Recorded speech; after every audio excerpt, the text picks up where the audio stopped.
I was actually the very first environmental planner that Lee County hired back in 1983. Back in 1988, I realized that there was a bigger stage to try to ascend to, where in which I was not just involved in writing policies, but actually being able to implement and approve policies that translated into protecting our environment. And I was eventually elected in 1988, was able to serve the Lee County community for 6 terms. And it was then in 2004 that I became more in tune to what was going on upstream.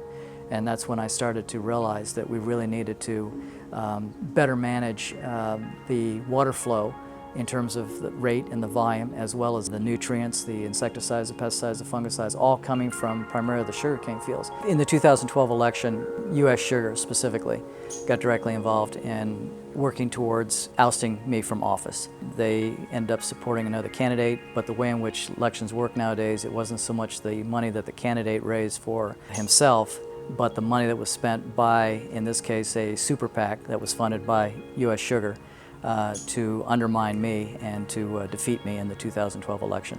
They spent over $1 million in a local county commission race, which was probably unheard of. I had been trying to hold U.S. Sugar accountable in a number of ways to help restore the Everglades and our estuaries. With the unlimited amount of money that special interest groups can funnel into campaigns, it becomes very problematic. The one that can pay the most will have their own foot soldiers elected to office doing their bidding. It wasn't just the local race that the sugar industry has been involved in. They have supported other candidates who are now in office at the local level, the state level, the federal level, to make sure that their interests are served.